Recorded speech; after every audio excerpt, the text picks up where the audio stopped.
ये जो वीडियो आप देखेंगे, ये डेटा आपको कहीं नज़र नहीं आएगा क्योंकि ये बहुत रिसर्च के बाद इकट्ठा किया गया है।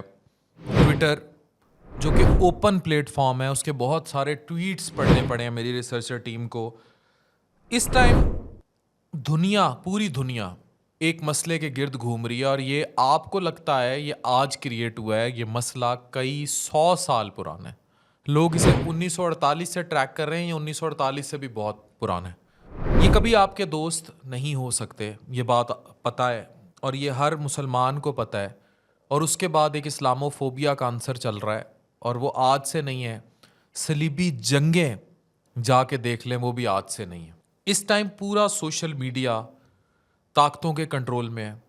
इस टाइम पूरा इंटरनेशनल मीडिया ताकतों के कंट्रोल में है।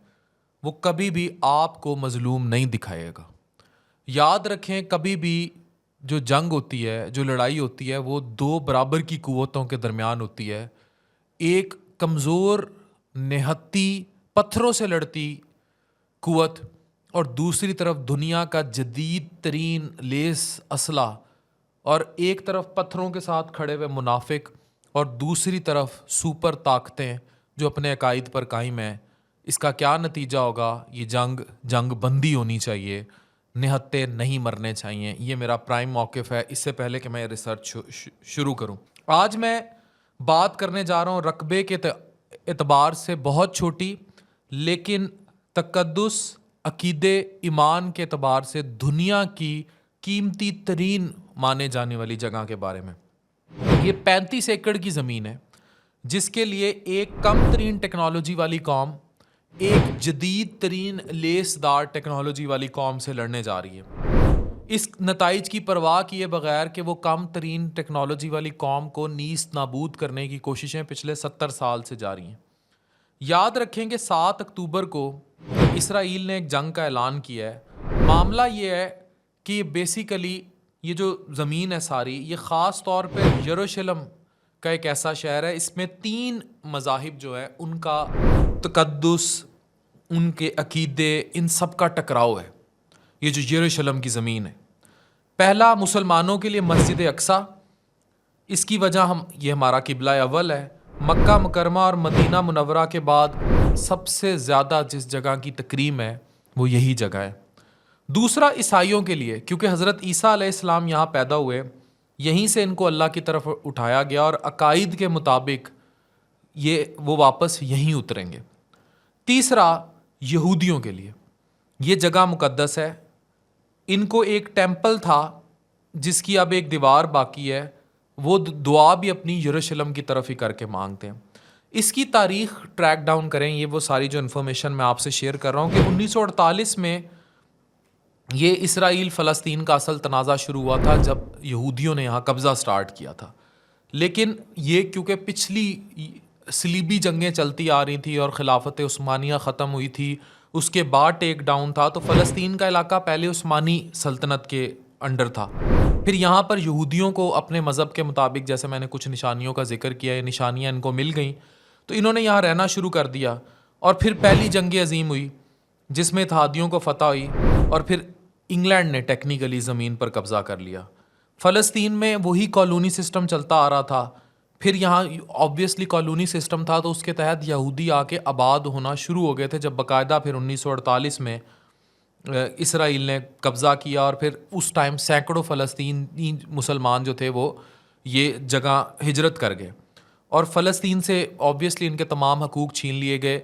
अब फ़लस्तीन का जो इशू है और IOK का जो इशू है, जो पाकिस्तान और इंडिया का सबसे बड़ा कन्फ्लिक्ट है, समहाउ और दी अदर, ये वाला जो कन्फ्लिक्ट है फ़लस्तीन वाला और गाज़ा की पट्टी वाला, इसमें रिलीजियस आंसर बहुत ज़्यादा है क्योंकि ये किबले और काबे का कॉन्सेप्ट है।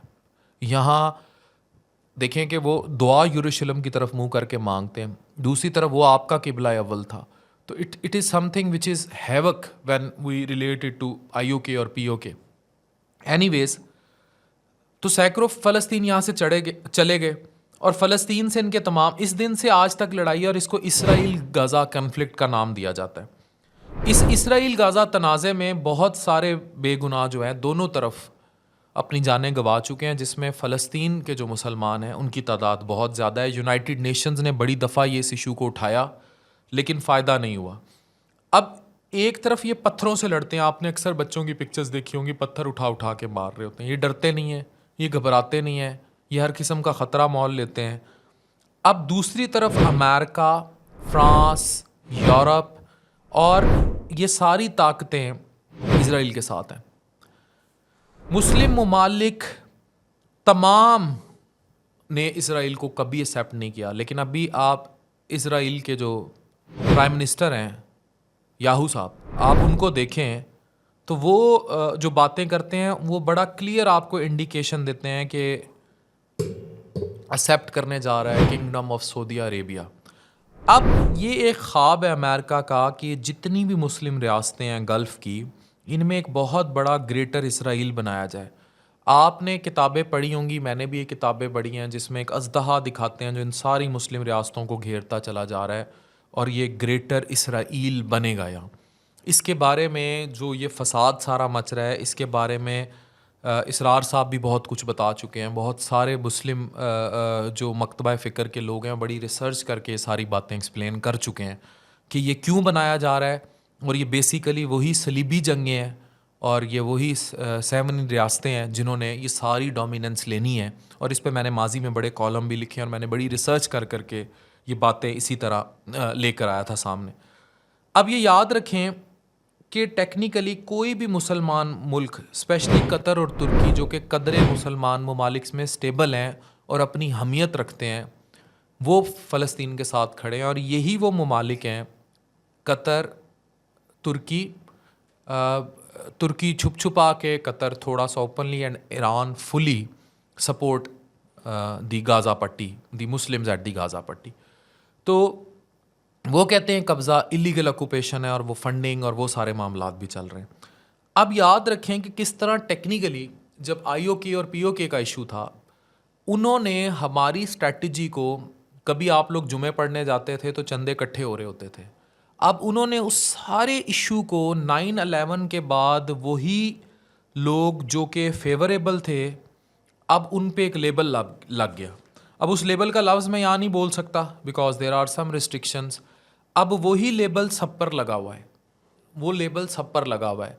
जो भी इस्लाम के नाम पर, इवन वो लोग जिनको हम लोग फ्रीडम फाइटर्स कहते हैं, they consider them that label, कि ये लोग जो हैं ये आतंकवादी हैं, ये हम इन लोगों को नहीं टॉलरेट करेंगे। तो उन्होंने उन पर भी यही लेबल लगा दिया जो पाकिस्तान और इंडिया के दरमियान इशू है।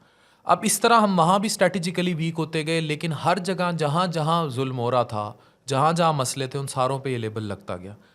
इसी तरह वो तमाम तंजीमें या वो तमाम ऑर्गेनाइजेशंस, अब क्योंकि कंट्री की तो एग्जिस्टेंस है नहीं, अब जो गाज़ा पट्टी में मुसलमान हैं दे डू नॉट हैव, पत्थरों से लड़ने वाला सीन है, तो they do not have any something. तो जब ये चीज़ नहीं है तो 7 अक्टूबर की रात 5000 रॉकेट फायर किए गए। अब ये वो ऑर्गेनाइजेशन है जो इकट्ठी होके बनी एंड दे स्टार्ट फाइटिंग, जिसके बारे में इसको हमास का नाम दिया गया।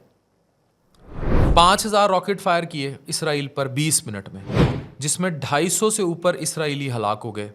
और इसके बाद इसराइल के जो वज़ीर आज़म हैं नेतन्याहू, उन्होंने एक वीडियो पैगाम जारी किया और उन्होंने कहा कि अब ये लड़ाई और यहाँ झड़प नहीं है, ये ओपन जंग है और इसमें मुझे सपोर्ट चाहिए। पूरी दुनिया इस पर बढ़ चुकी है, इवन दुनिया के अंदर भी बढ़ चुके हैं।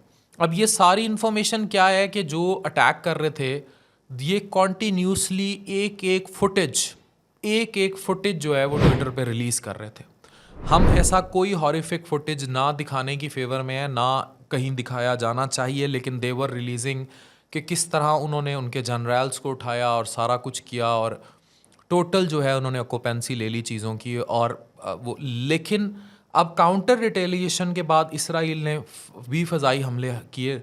दोनों तरफ जो मिज़ाइल रॉकेट फायर किए गए हैं उनमें 90% of the people who are killed are औरतें, बच्चे। औरतें और बच्चे इसराइल में भी ज़्यादा हलाकतें घरों में हुई हैं, और जो गाज़ा पट्टी में इधर फ़लस्तीनी है उधर भी ज़्यादा हलाकतें इधर ही हुई हैं।